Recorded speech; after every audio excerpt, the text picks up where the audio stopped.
McRae at midcourt will throw it inbounds. It's either that or it's overtime. McRae has it on the Here far goes side. Sampson underneath. Sampson going underneath. It goes to Sampson. He puts it up. Oh, yeah! We're on our way! We're on our way, baby! We are on our way! The 1986 NBA playoff seemed like a fairy tale for the Houston Rockets. Motivated by one glorious dream, the Rockets were acting out their wildest expectations and played for the league championship.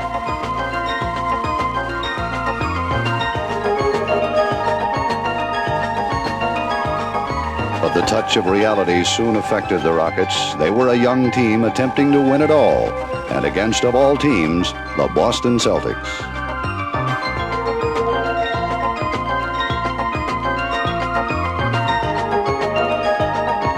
For 6 games, the Rockets fought valiantly, but this Cinderella had to start over.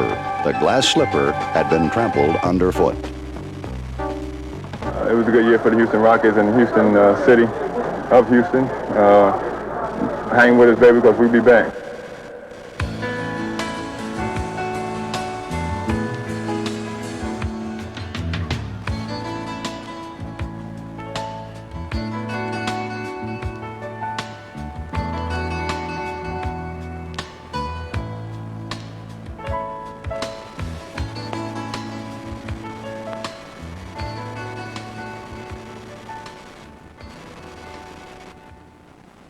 After the season last year, everybody was thinking that we just have to go one more step to win the championship. People are forgetting that we still have to start from the beginning. This is a new team, and now we have to build ourselves to that level. The earliest days of the 1986-87 season began with rookie camp, that late summer examination of the league's freshest players. In attendance was top draft pick Buck Johnson, as were several veterans like Steve Harris.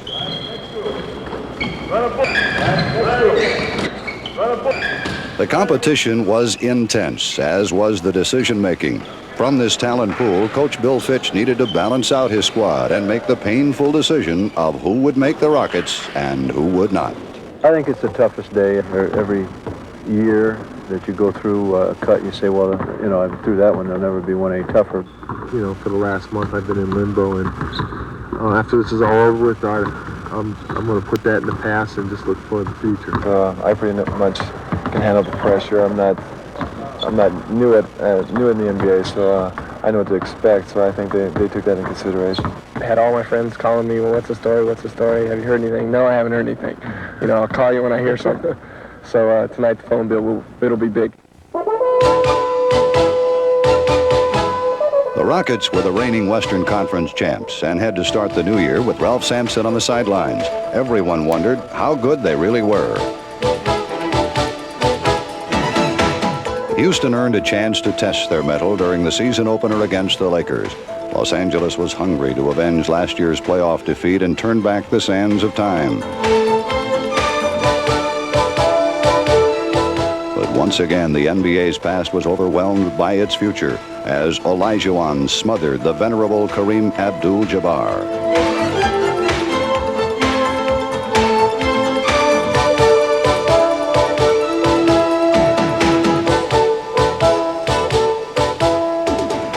Of course, a lot of people probably said last year, was it for real, was it not? But we wanted to come out here and show that the team we were last year was no fluke at all, and we're even better this year. During the Rockets' first road trip, team chemistry took form in Jim Peterson. A dependable catalyst off the bench, Peterson now had to fill the void left by Ralph Sampson. He smoothly adjusted to his starting assignment and played effectively at both ends of the floor.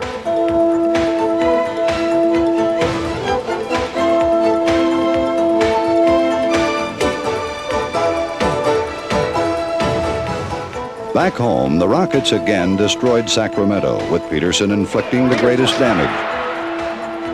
Once labeled as a project by Bill Fitch, Peterson had now blossomed into an important player, a punishing power forward, and one of the league's most valuable role players. My role is to play 20 minutes a game, come in and rebound, hit the open jump shot, be a hustler, a tough defender.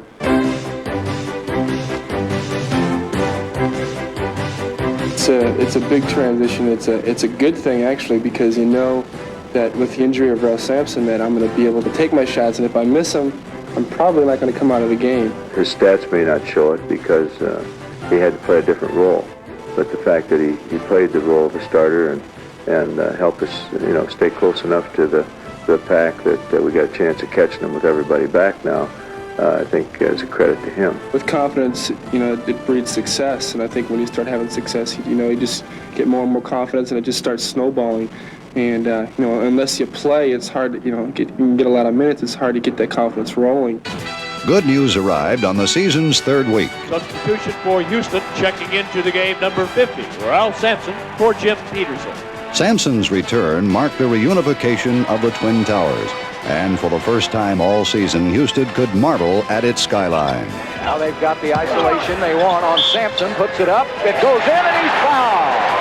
So his first regular season shot could be a three-pointer. In the lineup along with Olajuwon and Reed, you can go over the top a lot, just like that. With the Twin Towers standing tall again, Houston looked to extend its optimistic 4-1 start.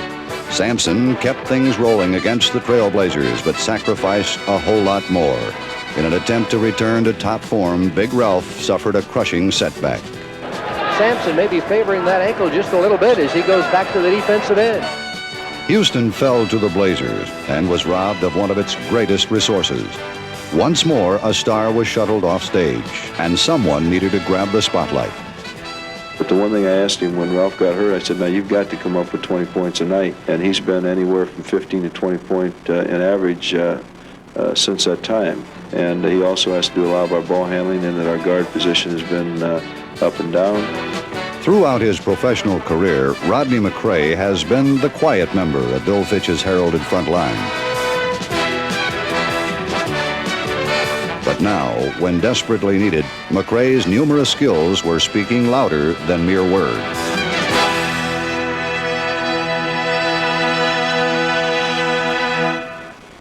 November 18th was a historic day in the life of Akeem Olajuwon. The talented center signed a 12-year contract, a guarantee to remain a Rocket till age 35. I think it will show the fans the fact that we're really committed to our program, and that we're willing to put the money on the line and put the guaranteed contracts on the line, because these guys don't come along, every day. I've been there since I've been in the United States, so I'm Houston proud. I love this city. This is where I wanted to be. Yet, in one devastating second, the dream appeared to be shattered.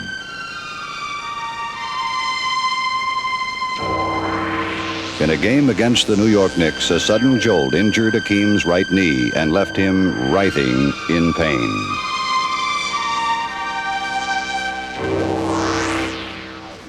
I thought that he had ruptured a medial collateral ligament because it was a classic type of injury and type of direction of blow or pressure that would do that type of injury. Well, it happened so quick that, you just hope that it's not as serious as it looks. That looked like a very bad injury. And I was disappointed because it was very painful. The next thing I saw was in the hospital. I'm so glad it wasn't as serious as I thought. A healthy prognosis lifted Akeem's spirits, as did a hero's return back in Houston. Did it make you feel any better when it happened last night that you had the guaranteed contract?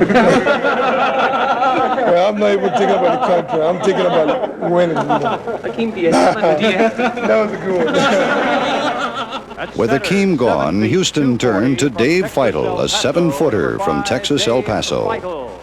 I, had a good feeling about it that I was going to start, so I tried to prepare myself the whole day. And we went into that game and we lost the whole series of road games, and we really wanted this win as a team to show everybody that we could win without Ralph and Akeem. During this stretch, the Rockets showed confidence in a rookie whose self-esteem was growing. And playing against Akeem every day in practice and Pete and now Ralph, it's really helped my game a lot. It's given me confidence that if I can score on them, I can score on anybody. He's an improved player. And like all big guys, I think we just have to, he's still a green apple. We have to wait for him to get ready. But I like Dave Feidel. I think he's going to be a fine player. I just think we have to be patient with him.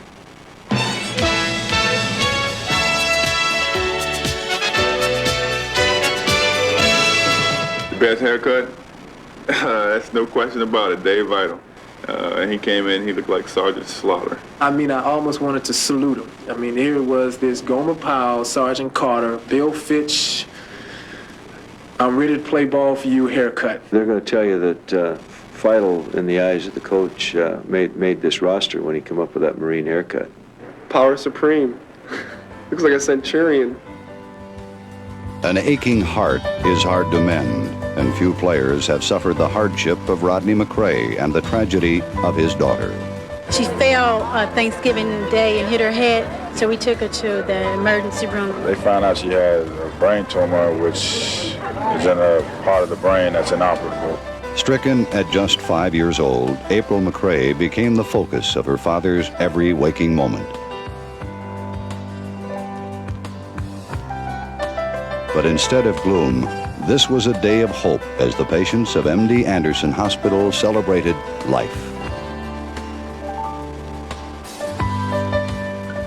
Being around the guys, they know the situation I'm in. They are very helpful. My family members and friends are very helpful. The fans have been great, sending stuffed animals, letters, and just doing everything that they can do. And they've made the situation much easier to deal with. Rodney's heavy thoughts were comforted by the return of Akeem Olajuwon. For 3 weeks, Akeem's presence had been sorely missed, but he made up for lost time with a winning performance against the King.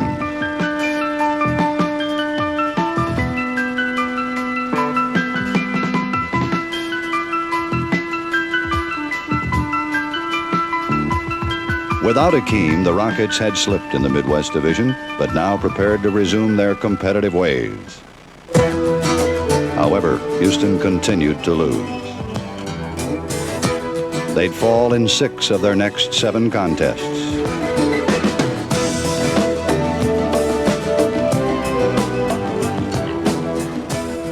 Clearly, there were no easy explanations. The losing is the toughest, the grind of the losing. You're playing with such great athletes in every city. In other words, 23 cities, you've got such great athletes and there's so much involved that you're expected to win. The Rockets talked tough, played tough, even acted tough to get back into stride, but they still found new ways to keep on stumbling. You're always on stage. You're always out front. And you're dealing with athletes that are really, they're in the pressure cooker. They're catching airplanes at 5 in the morning. They're trying to live a life that burn the candle at both ends a lot of the time. It's a real merry-go-round. Extensive travel made matters particularly stressful for the slumping Rockets. They were forced to spend many special days away from home, but even that couldn't dampen the team's Christmas spirit.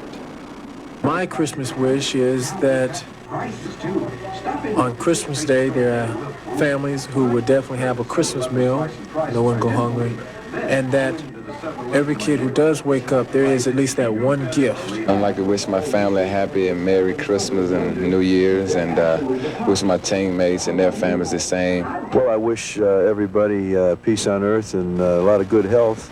But my Christmas wish is get the Houston Rockets some more wins. For the fans to just keep coming to the game, you know, be open to turn these around. 1986 had come full circle. The Rockets were 6 months removed from their playoff magic and now hope to regain that touch in 1986's final contest.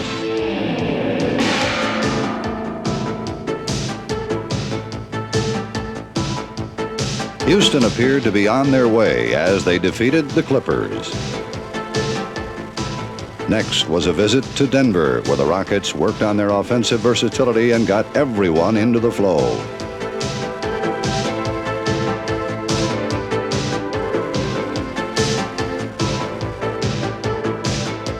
Houston beat Denver at their own game by connecting in rapid-fire succession, good for a second straight road victory.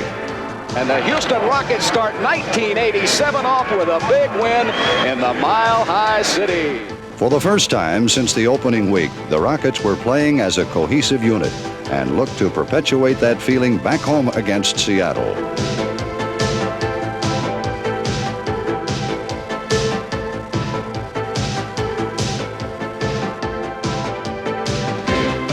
The Sonics were shot down for a third straight win, and Indiana was the next team lined up in Houston's sights.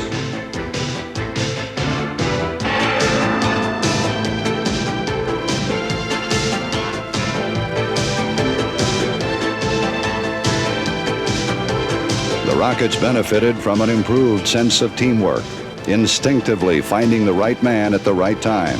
This paid big dividends against the rival Dallas Mavericks as Houston highlighted an 8-win surge over 9 games.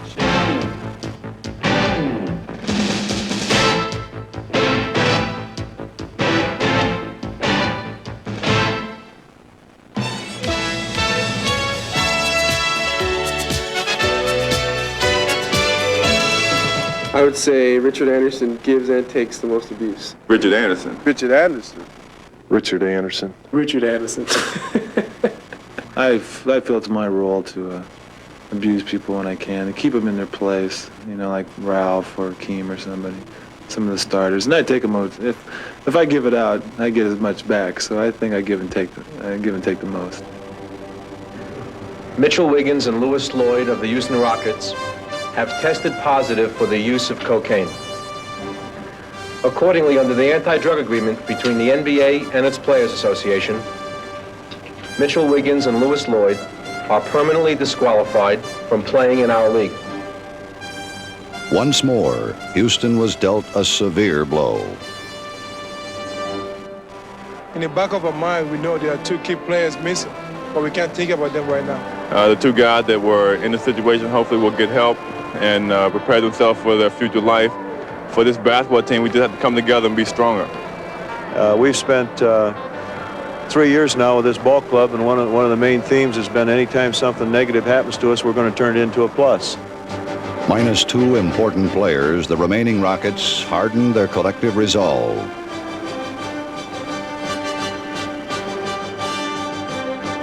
More would be demanded of them, and more had to be delivered. Despite their loss, the game hadn't changed, and neither did their opponents' desire.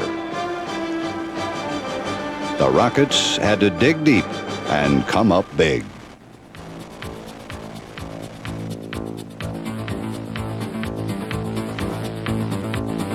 Beginning with the home game against Phoenix, the Rockets dominated both ends of the floor with a renewed sense of fervor. The more Houston hustled, the more breaks were falling their way. Unmercifully, Houston turned out the lights on the setting Suns. In Chicago, Hakeem Olajuwon picked up where he left off the night before.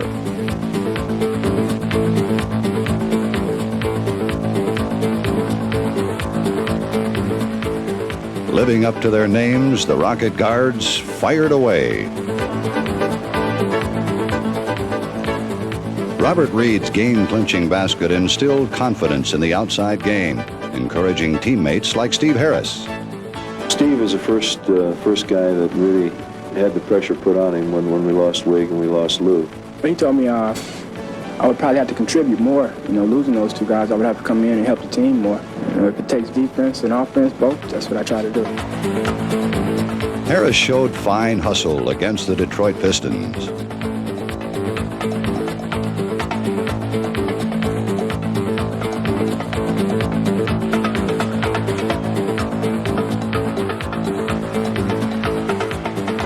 Houston stymied the Piston defense, luring players to the ball to open up the lane.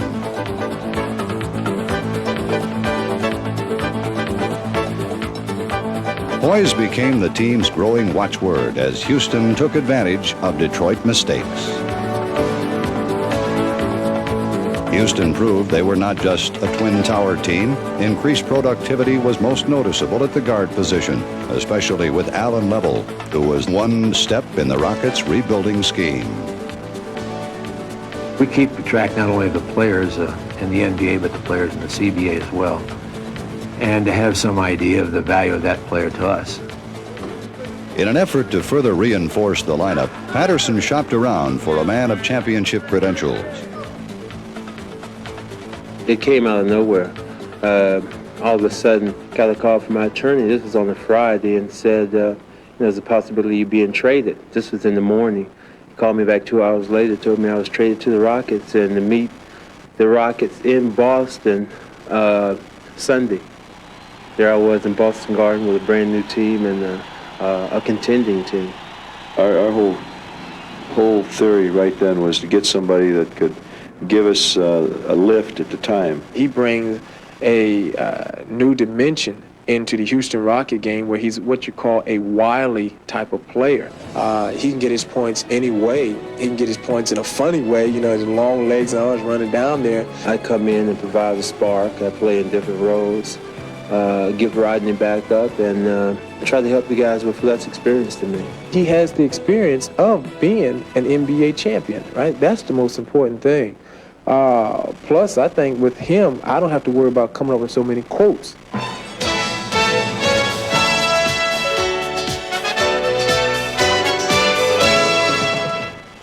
The best with the ladies? I think everybody on the team has had their experiences with the ladies. You got so many guys who say they're lovers, and you can't believe it once they're telling you this. I'll leave that to the single guys. I'm married, so I don't want to touch it. Dear, I'm not touching that one. Hakeem. Bo Johnson. Steve Harris. I couldn't tell you. Jim Peterson. Robert Reed. The Rockets gained added insurance by picking up Dirk Minifield. Being in Cleveland and getting traded here was a great feeling, and I made the quote of saying that it's kind of like dying and going to heaven. Most people die and never get to tell about it. I kind of died and get to tell about it. Playing against his old teammates, Houston's newest point guard quickly learned the Twin Towers offense. My role with the Houston Rockets is primarily to keep the tempo up, and what I mean by up is keep the running game going. And by doing that, I have to constantly push the ball and push it out and make decisions at a split second. Minifield's glowing work gave Houston yet another weapon and fueled Houston's mid-season roll. Next on the schedule was a matchup against their cross-state rivals, the San Antonio Spurs.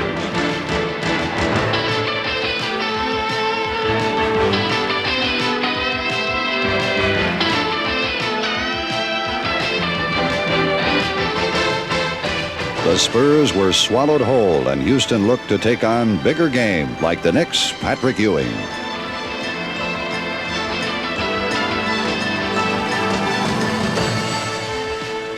New York hadn't a chance, and next was a date with Moses Malone, Hakeem's former tutor.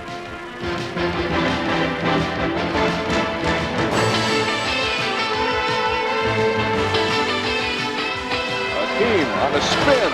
The student penned a master thesis against the teacher, and by All-Star break, Hakeem was universally recognized as the best center in the NBA.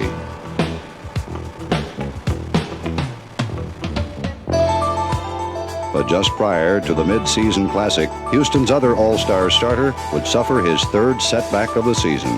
I had the ball on a trailer play at the top of the key.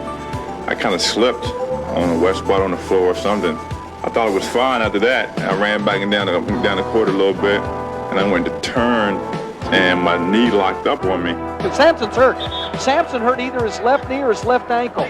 Oh, he's in pain now. Look at that. He's telling the doctor, please, watch the pressure. Well, you do everything you can to prevent, but that doesn't seem to always be the answer. But it's all a matter of luck. I don't think it's what you do or whatever happens. You know, in Hakeem's instance and Ralph's instance, it's just the type of injuries that occur that you can't prevent. One thing that couldn't be prevented was Hakeem's shining All-Star appearance. Starting at center. He and Sampson comprise the twin towers of the defending Western Conference champs. 7 feet from the Houston Rockets, Hakeem Olajuwon. Hakeem was the West team's solidifying force in a dramatic overtime win. Drama also loomed with the beginning of the second half of the season. Bill Fitch eyed his 700th win as an NBA coach and achieved it against the New Jersey Nets.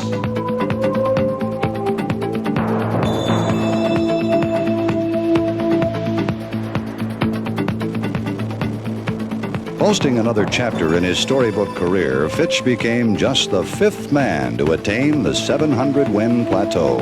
It's an individual accomplishment based on all the things that go into the team sport of basketball.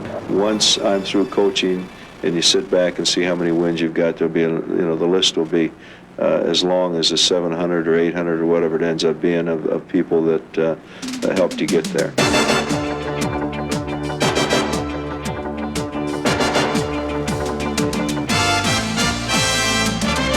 Returning home, Houston was intent on digging in their heels and backing up their healthy tower's strong words.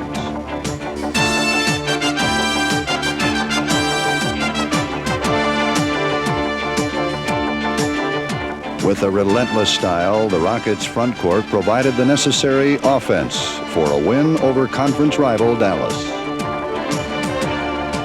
With good fortune now smiling on the Rockets, nothing seemed impossible.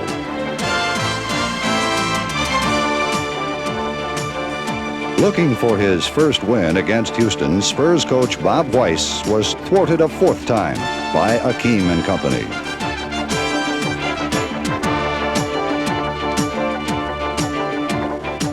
With Hakeem Olajuwon prowling the basket's airspace, the Rockets continued to soar toward their lofty dream, another conference title. The Nigerian star displayed sound fundamentals as well as exciting low-post flair, despite becoming a student of the game at such a late age. I started playing basketball when I was 17 years old. I used to play soccer. When I was 2-3 years old, I've been playing soccer. All of my friends were telling me I was too tough to play soccer. It's bad for me to play basketball. And I didn't know anything about basketball until I saw a coach. He was a Nigerian national coach. He was just riding through our neighborhood. Then they saw me playing soccer. He opened his trunk and gave me a basketball and took me to the basketball gym. Showed me an example how to do a layup, and I couldn't do it. Then he was trying to show me how to dunk the ball, and I couldn't dunk for a couple of weeks. But as a collegiate player with the Houston Cougars, Hakeem learned the virtues of Phi Slamma Jamma, serving him up and slamming him down. Behind Hakeem, the Cougars earned 3 consecutive visits to the Final Four, distinguishing the young star to become the NBA's top pick. Fortunately for the Rocket fans, another franchise-making coin flip came out in their favor. Houston won. I just had the feeling. I really believed that Houston was going to win the big coin flip, and they would pick their #1 draft choice.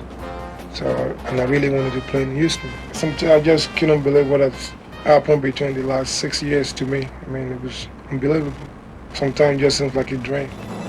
But the dream of Hakeem's past was starkly contrasted by the nightmare of Sampson's future.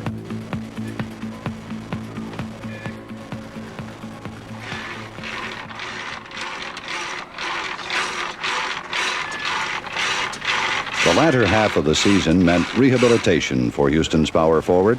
Every day, Sampson faced a stiff regimen of exercise to strengthen his damaged knee.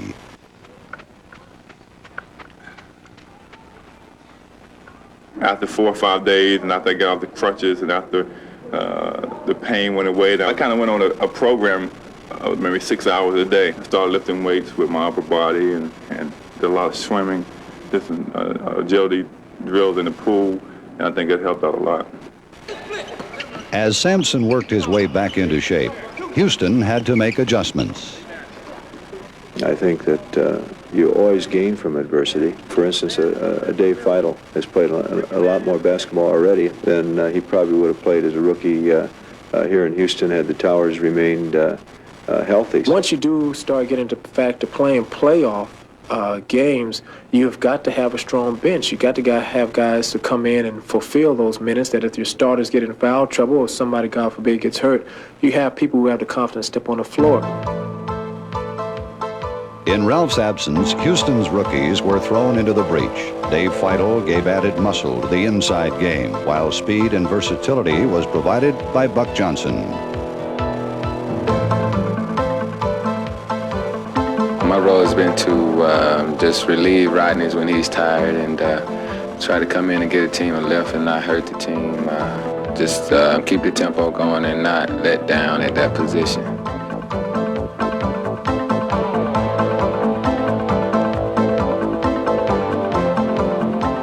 The rookie from Alabama was showing his promise as the team's #1 draft choice. He came on as a late bloomer, sidelined early with a hyperextended knee. I think if I hadn't had the injury, I would have been more consistent than I have been. So I'm still pretty confident in my ability and my ball game.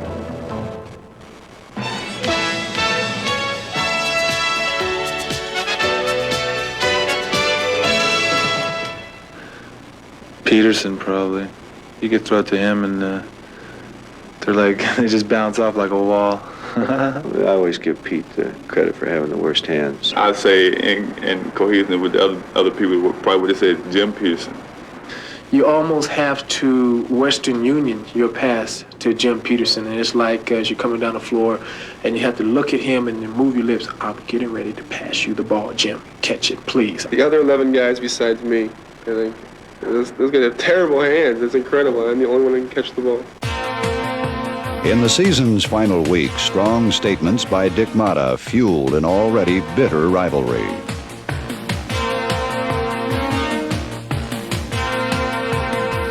Words turned into actions, with neither side giving an inch.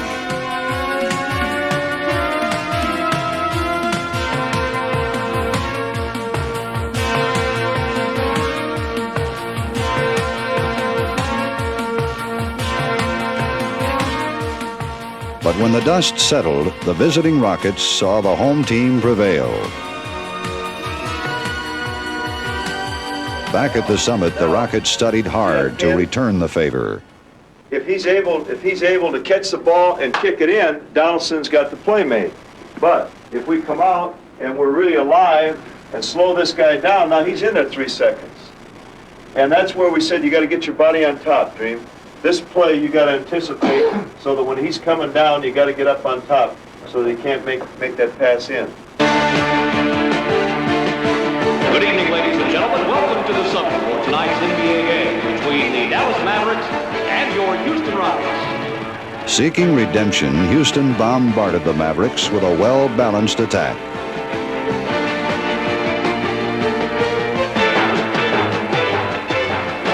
Striking quickly and often, the Rockets honed in on their final win of the regular season.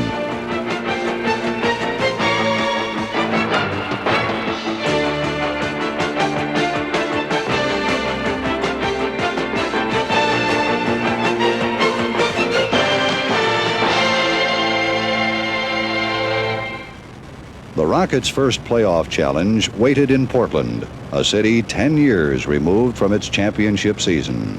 Some felt the Trailblazers were laying the foundation for a future NBA title and picked them to win the series. But such small talk had little effect on Houston's big men, who bolted quickly out of the gates.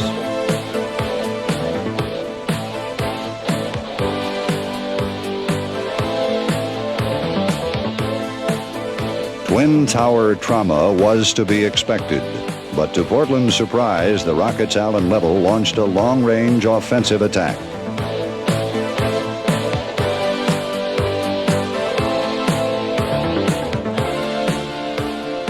Level's 22 points suddenly gave Houston firepower in the backcourt. I'd hate to think what we would, where we'd be if it hadn't been for Al. He stayed at it. He just didn't give up when he was cut. and he made an immediate impression on us.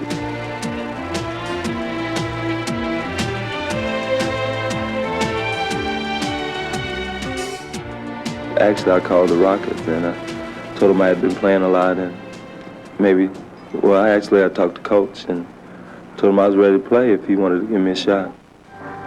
After splitting 2 games in Portland, the Rockets had a mission to protect home court honor.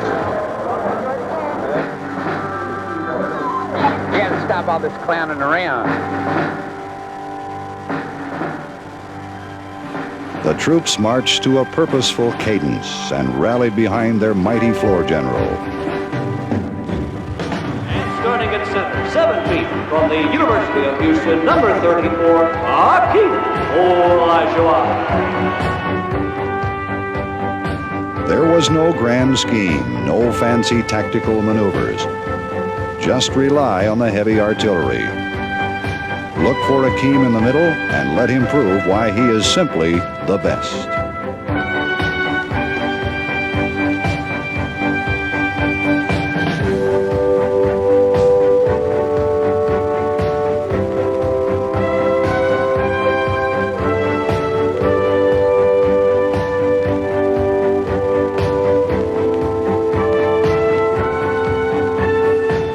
In Game 3, the Summit witnessed a spectacular performance as Hakeem tallied 20 points and 7 block shots in the first half alone.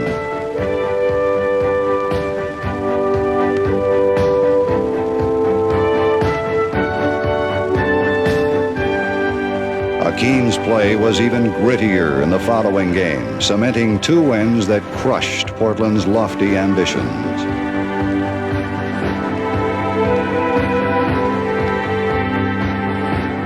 Following a season of painful misfortune, Houston could now bathe in the glory of victory and wait for their next opponent.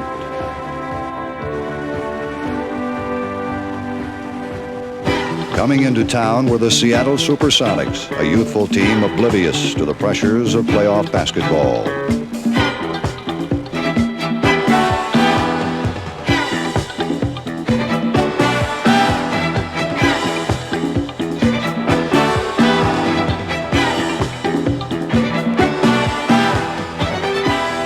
Led by a triumvirate of 20-point scorers, the Sonics grabbed the early lead and tried to secure Game 1 by halftime. But their aggressive ways were countered by Houston's wily front court.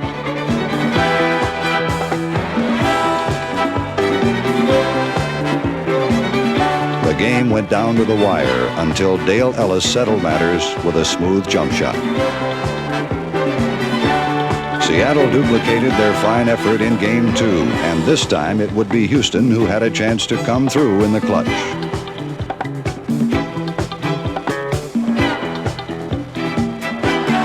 the alley-oop, and Olajuwon missed it. And the Seattle Supersonics have pulled off another big victory on Houston's home court. And now Bernie Bickerstaff and the boys head back to the Great Northwest with a 2-0 lead. The Sonics now owned an advantage as impressive as their expansive city, with 3 possible chances to win the series on their own home court. However, it was the Rockets' turn to be a spoiler on the road.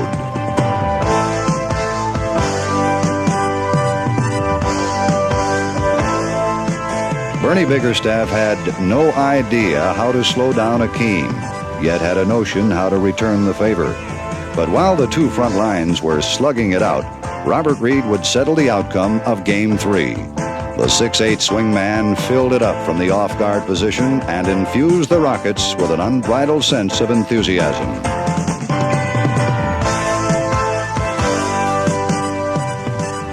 I'm not a quitter. I just look at it as just get out. Give and show the enthusiasm. Let it be known that, hey, we can win, and don't quit. Yet Reed left the NBA after 5 seasons amidst public speculation. I didn't have that desire to even play ball. What I did was I just packed my bags and left. I think a lot of folks misunderstood. They thought I was going out to be a minister. No, I didn't go to be a preacher. I went out to find myself again because I had gotten to the point where I was listening to so many people who were friends and whatnot about here is this Robert Reed, and I tried to be this Robert Reed that everybody said, and I wasn't my own person, and I just felt very empty. Think about that. My soul waited upon God. However, Reed returned still very much a crowd favorite and an even bigger hero in community life. Now, all y'all know how Ralph and Akeem be dunking, right? Yeah! They be tearing the rim down, right? Yeah! You want to see Shonda tear the rim down? I know good enough well Robert Reed is not going to bounce the ball nowhere near as long as a Kareem Abdul-Jabbar, because they are going to be fine point guards and shooting guards and small forwards who are going to come in, and I'm going to look up one day and I'm going to shake their hand and say, hey, go at it, young buck, because I'm out of here. After losing Game 4, the Rockets sought every possible advantage to avert elimination. They returned to the Summit where they always are at their best. They regained the motivation of their loyal hometown fans, and most important was the inspired work of Rodney McRae.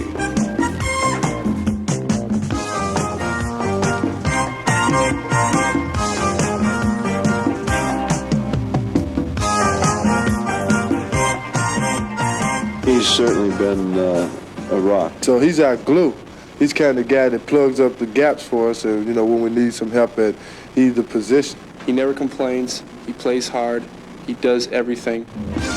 As a tireless worker at all phases of the game, Rodney may be the most important factor in team success. By posting a stunning triple-double performance, Rodney led the Rockets' charge to cut the Sonics' advantage to 1 game. Recognition among the team is all I'm looking for. I mean, as long as they appreciate the effort and what I'm trying to do out there to make this team the best it possibly can be, that's all I'm concerned about. Now the Rockets prepared for one of basketball's stiffest challenges, to recover from a 3-1 game deficit and walk away with the series.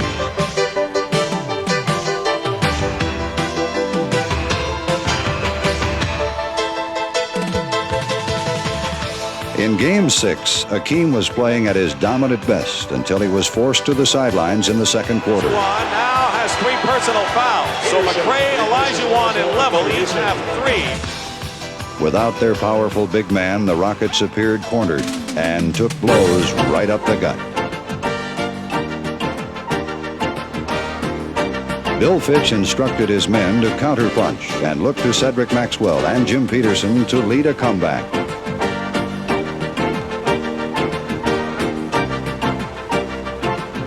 Without Akeem, the Rockets remained close, and then called his number when he returned to the fray.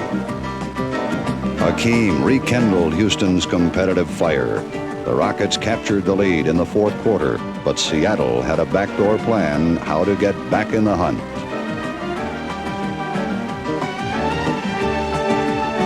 Seconds remained in regulation, and the Sonics were applying the pressure.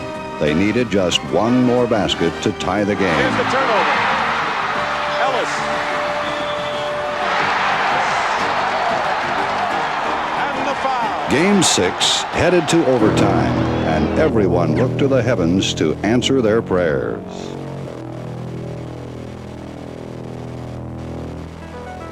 For the Rockets, salvation seemed to be wrapped up in one 7-foot package.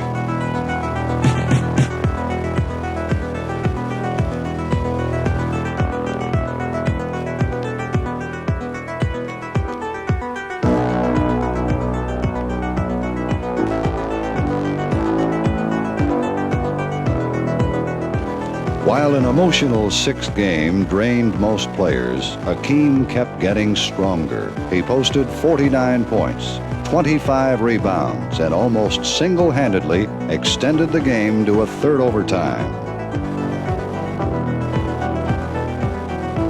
However, Akeem's magnificent work did not get the best of Seattle. They also had their share of pressure players and made the crucial baskets when it mattered most. The 6th game would be the last of the Rockets season.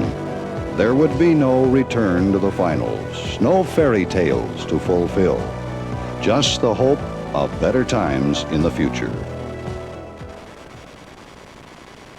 So I think my final thanks would be to God for just helping us all get through this season and realize that it really isn't maybe as important as we thought. I'd also like to give a dedication to my wife, Donna, and my kids that they've been with me, right, during ups and downs throughout my career and all. Well, I really like to give a special thanks to my father. He lives back in Muncie, Indiana. His name is Jesse Level, Sr., and I really haven't had a chance.